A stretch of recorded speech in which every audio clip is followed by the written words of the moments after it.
Today, I'd like to talk about my experience with reverse culture shock upon moving back to the United States after having lived abroad. So for those of you who are new to this channel, I have lived in 6 different countries, of course, one being my birth country, the United States, and also 5 other countries, 3 of which were in Europe and 2 of which were in Asia. What is reverse culture shock? The experience of readjusting to the culture and way of life of your home country after having spent an extended period of time living and traveling in other countries. So let's dive in. Here are the 13 ways where I experienced reverse culture shock upon moving back to the United States. And I have notes, so I will occasionally look down at them. Bear with me. The first, and these are in no particular order. The first point is that Americans feel rushed, stressed, and obsessed with work. This is something that is extremely hard to adjust to, particularly if you have just moved from a country with a slower, relaxed culture. And Japan, China, South Korea, and Singapore, they definitely are right on par with the American obsession with work and identifying with their work. However, the U.S. takes the cake in the West. So here are some things that really rubbed me the wrong way upon moving back about a decade ago. The hustle culture, the grinding it out, that kind of stuff that mentality feels destructive. There's also that the constant talk of being productive. Even when we're not working, people are concerned about being productive, and it's a very odd mentality for anyone who's lived abroad or anyone who just maybe lives a slower, quieter life in the countryside. Another thing is that people are using words like optimize. They have to optimize everything in their life. I mean, whatever just happened to living? And then the other thing is hearing people talk about their 5 and 10 year plan is enough to make me laugh. It really is. I don't remember the exact quote, but something like, life is what happens when you're busy making plans, or, make plans and, God laughs, or something like that. So I've never had that mentality. I have never had a 5 or 10 year plan in my life. And some people could say that that's why you don't achieve so much or whatever in the conventional sense. However, I've always known, I've had a mental list of things that I would love to do in this lifetime. And it changes over time, but I've never actually had a plan. I just kind of pick one in my brain and move in that direction and then go from there. Now, Americans are just, they put work at the center of their lives. They identify with it, and that is not something I can relate to. It's actually very difficult. I've found that there are a lot of people I know who, when you want to catch up with them, all they can talk about is work, and then they use all this lingo from work that anyone who doesn't work there doesn't understand. It's a very strange experience. So the next thing, politics. Number 2, politics in your face 24/7. Doesn't matter whether it's an election cycle or not.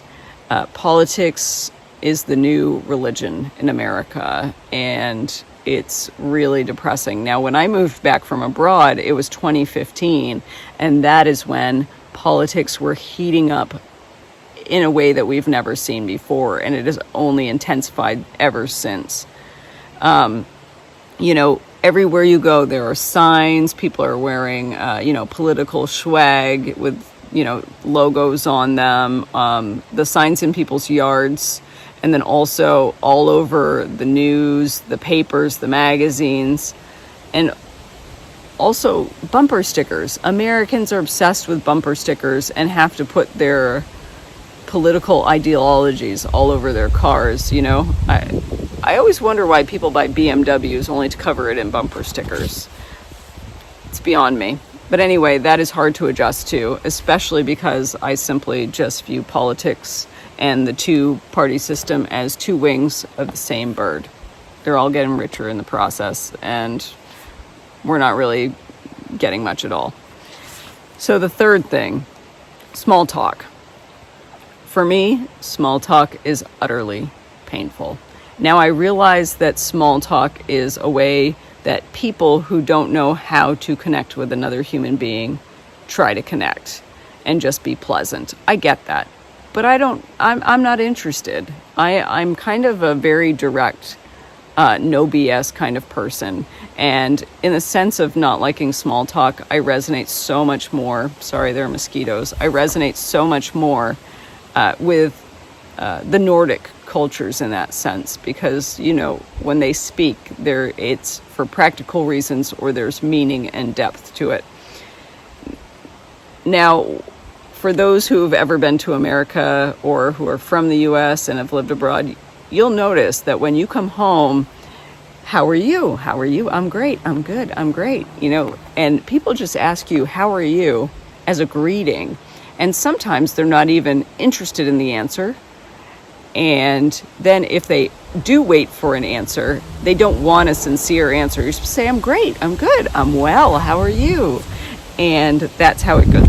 That's basically how it goes. A simple hi and a smile, or just a smile, as long as it's sincere, is more my style.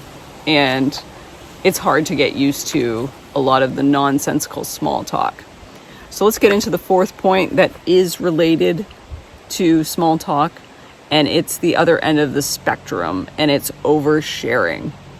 I'll never forget returning to the United States and being in line at the grocery store and having some lady talk to me about a coupon.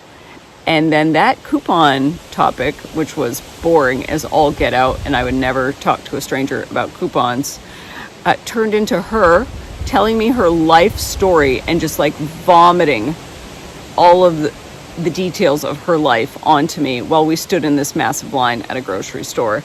And I just thought to myself, welcome home. That is something that is not necessarily one of our most endearing traits as Americans. And even as time goes by, we are getting worse. We certainly don't understand boundaries and the separation between private and public.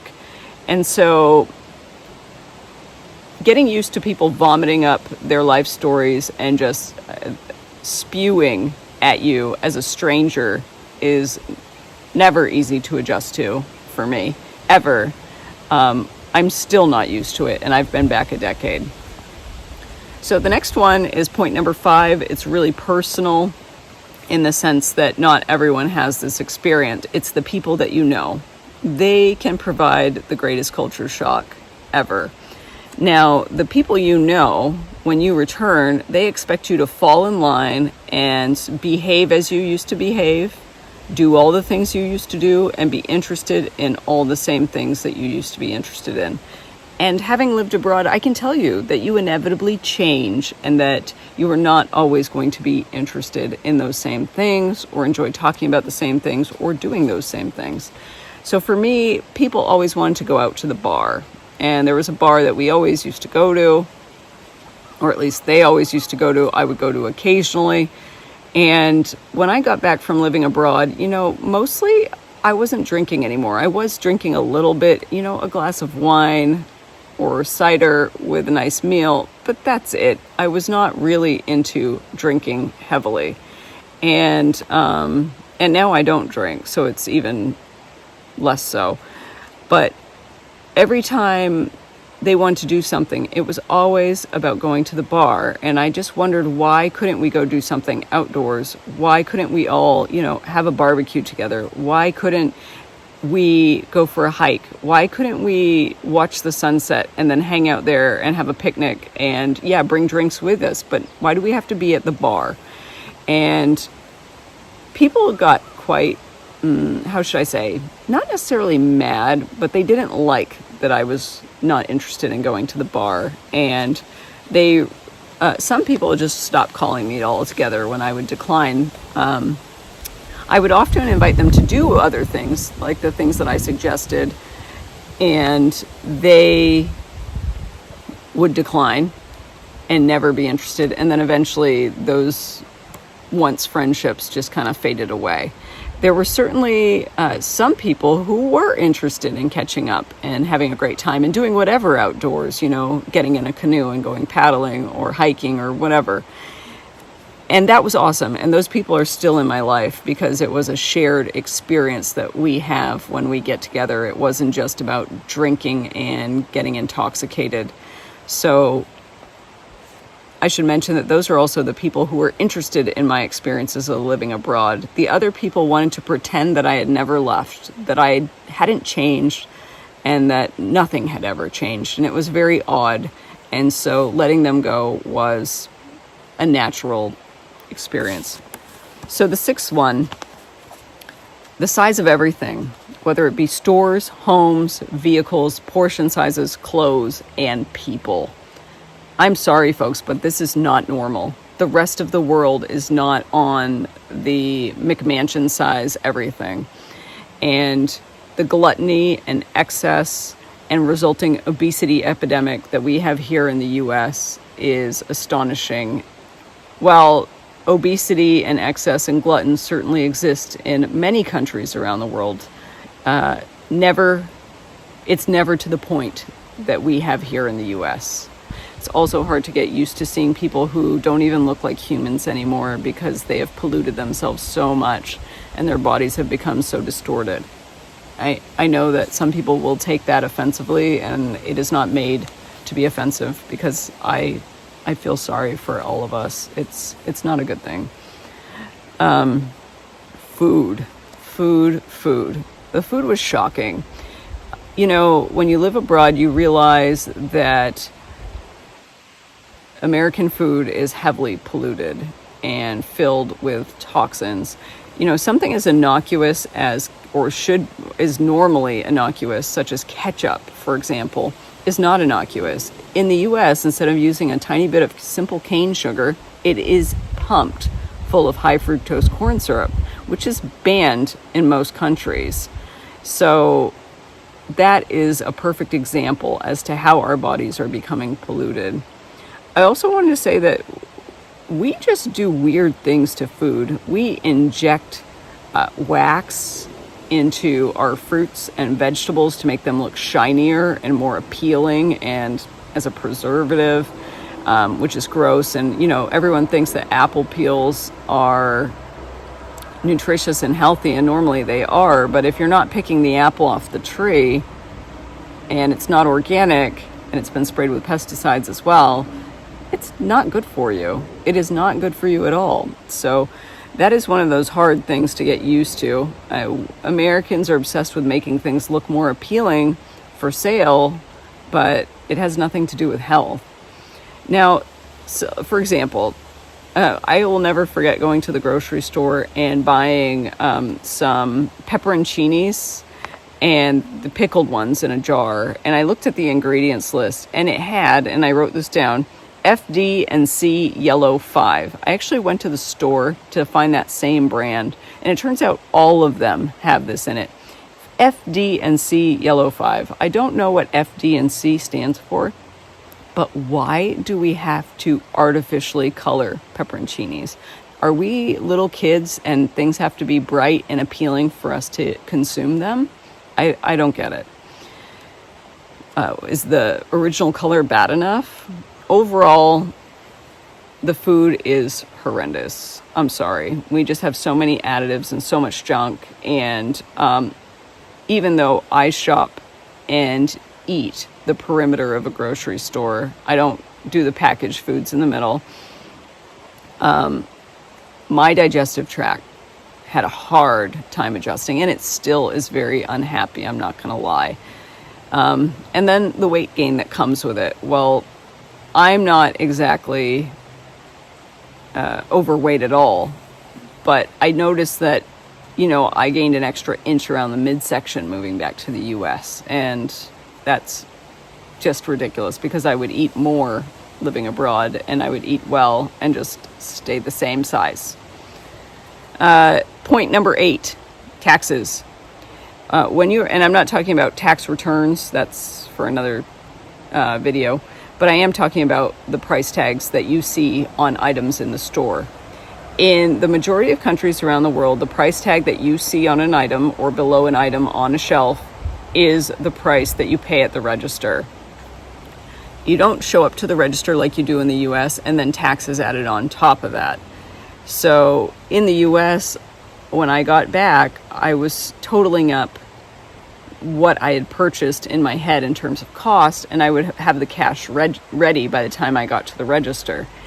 And that was because I forgot about tax, and that tax had not been included in the price.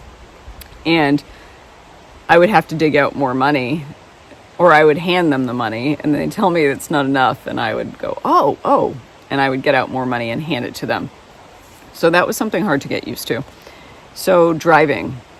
The majority of the US is, or has been constructed and is made for vehicles. It is not made for humans or cyclists, pedestrians or cyclists. It is made for vehicles. And sure, humans are driving those vehicles, but it certainly diminishes the quality of life. And for those of you who don't know, public transport in the United States, aside from a few cities, is absolutely abysmal. Even cities like New York and Boston, their subway systems are on their last legs, let's put it that way. They need immense amount of repairs and are vulnerable to flooding, as we've recently seen in New York.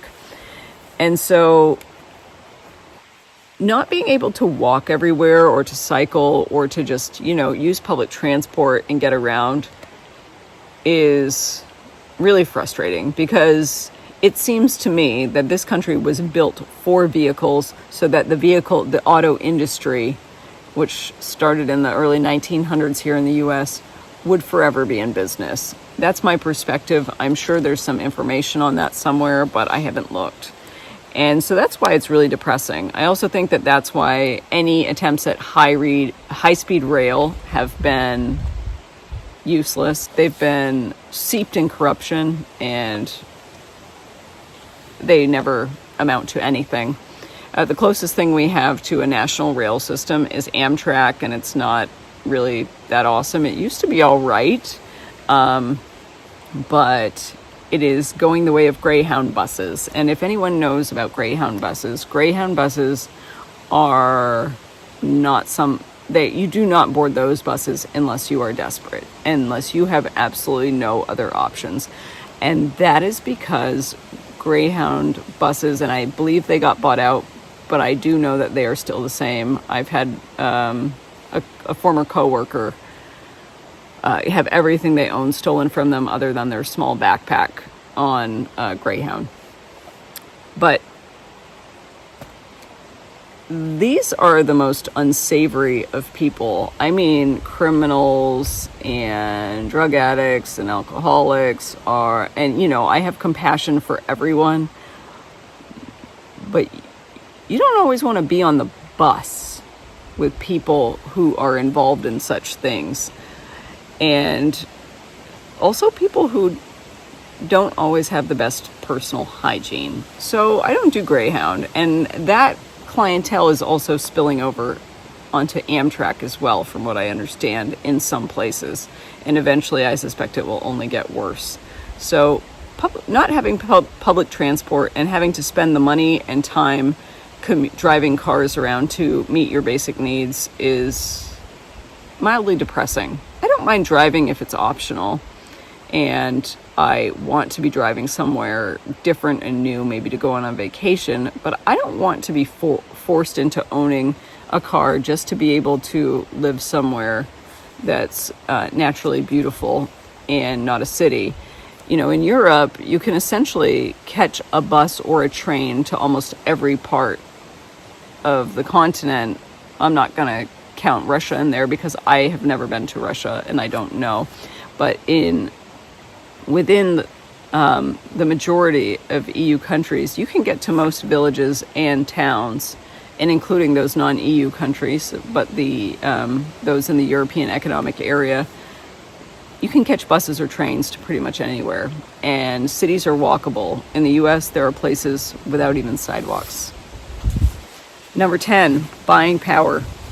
In other countries, I seem to get more bang for my buck, so to speak. So that just means that my money went further. For example, in France, in the US, I spend $5 and maybe I'm lucky if I get a latte. Maybe I'm lucky if I get a large latte. It's usually a smaller latte. And for example, in France, I can get a milky coffee or some equivalent, a cafe au lait, milky coffee, whatever. And I could go buy a baguette. And that's €5. So €5 goes a lot further than $5. So that's what I mean by the buying power is much better. Also, I had a lot more money left at the end of the month. This is what we disgustingly call in the US disposable income. I don't believe of disposing of my money. I don't know about you, but I had a lot more money left over at the end of each month from my paychecks. Number 11, and we're almost there. There are 13 total. 11, tipping culture. Tipping culture is out of control in the U.S. When I moved back 10 years ago, I felt that way too. And even though I often worked in the service industry, I still felt like it was out of control. 20% is the expected minimum. And there is a weird sense of entitlement that has been developing around tipping in the U.S. And it, that was hard to get used to after living in countries where tipping is not done or tipping is very minimal. For example, like leaving small change in Europe when you go out for coffee and lunch, you just, 10% or just round up to the next euro, whatever it is. And then in other countries like Japan and China and South Korea, where tipping would be a rude gesture. It would actually be an insult. And I asked one of my Korean friends about this, and she said it is like telling that person that they are incapable of making a living on their own and insulting their professionalism, because even though they may be a server in a restaurant, they take their job seriously. So I thought that was really interesting. So having moved back from cultures where tipping is not done in the way that the US does was really hard to get used to. And I consider myself to be a generous tipper. I usually do 20%. Very rarely would I tip more than that. But nowadays, people will tell you that, they have those point of sale systems where they turn the screen around to you and they ask you to pick your tip amount. Or they say, it will ask you a few questions. I even caught myself doing that once and I had to stop. It was too much. Sorry, I've got a mosquito here. Number 12, advertising and consumerism.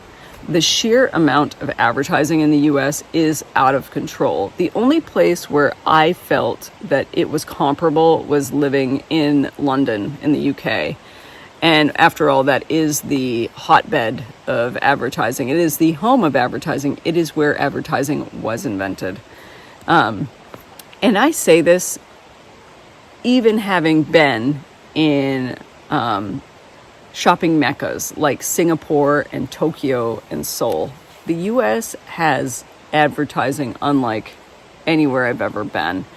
And another thing is that a lot of our ads are dominated by big pharma, and there are so many different drugs that are available that you can't watch anything without learning about a new drug, and that is disconcerting.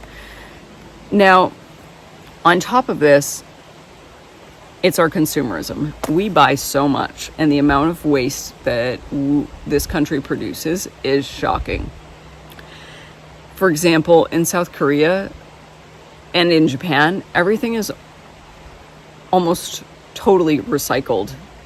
In South Korea, for example, and I don't know if this is like this in all towns and cities, but in Seoul, they had compost bins for our food scraps, and they would usually have 1 or 2 per street, and you would go there with your food scrap bin and you would dump it into that community bin, and it would be emptied regularly. And also they would have little bags where you separate your recycling. and your trash was very minimal, at least mine was, and their trash bags are tiny by comparison to the US. So I think that really says a lot about our culture. The fact that we can buy 50-gallon, 55, 60-gallon trash bags. It's like we just throw out so much and we waste so much. And that was really hard to get used to upon moving back to the US. Also, the vast amount of choice. Our level of consumerism is out of control in the sense that we have more choice about everything. And in my experience, life was so much more peaceful not having that level of choice and just having to make do with what's available, even if it weren't necessarily my first choice. And not having so much choice makes life simpler. So moving back to the US, life felt so much more complicated and unnecessarily stressful. It's really hard to resist falling into that trap of having exactly what you want and all that choice. And I'm even speaking about that from a food perspective. So that is something I have to say that I have slowly gotten roped into over the years, having been back in the US for over a decade. Okay, and last but not least, healthcare. Oh my gosh. In the US, the system is set up to be an industry and has little to do with taking care of people. There's an expression that sticks in my mind, and it rang so true when I moved back to the US, and that is that big ag, that's big agriculture, big farming, which is usually monoculture or monocropping. Big ag creates patients for big medicine, so big hospitals, and big hospitals create lifelong customers for big pharma. And so that really rang true when I came home, and it was very hard to adjust to, because most places I have traveled to and lived in are so easy to navigate in terms of healthcare. Now, I know things have declined over the last decade in many countries, and there are long wait lists to get help through the public healthcare systems, but it is still far more affordable than anything an American could ever dream of. So let me give you a couple examples. In Sri Lanka, I got a double ear infection from surfing, and I was there for about 6 weeks. I was riding a motorcycle around with my former significant other, and I got to see a doctor in less than 30 minutes. And lots of people in Sri Lanka speak great English due to their history with the British. And she was absolutely fluent. She was kind. She asked me all the right questions and was able to prescribe exactly what I needed to get me well and healthy again. And that cost me less than $2.50 US. Now, when I lived in South Korea, they have a national healthcare system, which I have to say is quite excellent. They have international hospitals throughout the major cities in their country. Sorry, mosquitoes. And in my paycheck, I would always see a deduction for this national health insurance, which meant that whenever I went to a hospital, or if I needed to go to a hospital, it was heavily subsidized, and what I had to pay out of pocket was usually only a small portion of what was necessary, and that was excellent. Another thing, for example, I got a severe bout of food poisoning when I lived in Greece, and it had me sick beyond belief, and I was at an international hospital for the majority of a night. It wasn't a full night. I left, right before sunrise, but it was the majority of a night, and they had run so many tests on me, and they had me on IVs and everything, and I walked out of there paying just shy of $270 US, and that is only because I went to the emergency room at an international hospital. If I had just gone to see a regular doctor and this had happened during the day, it would have cost me far less. Now, for those who aren't aware, walking into an emergency room in the US can easily cost you $700, up to $1,500 just by walking through the door. And that's before they even take your blood pressure and treat you, it seems. So getting used to that and knowing that an emergency would cost me a significant amount of money is not exactly a lovely feeling. You know, you feel more at ease when you know that healthcare, and for me, healthcare is more particularly acute care for emergencies that I'm concerned about, and that's it. I take care of myself the best that I can, and I do things naturally. So anyway, those are the 13 major ways in which I experienced reverse culture shock having moved to the US. You know, while I have adjusted to some facets of American life more than others, having been back for a decade, I will still say that I have a hard time dealing with some of these, and that they probably never will feel normal or right to me in any way. I will make another video about that though. But in short, moving back to the US or whichever country you are from will inevitably bring about a sense of reverse culture shock. It can be both wonderful and challenging. There are pleasant things to return to at home, no matter where you live. And just go easy on yourself, knowing that there will be quite an adjustment or re-entry period for you, and that eventually it will get easier. Anyway, I hope this video was interesting and engaging for you, and I look forward to seeing you in the next one.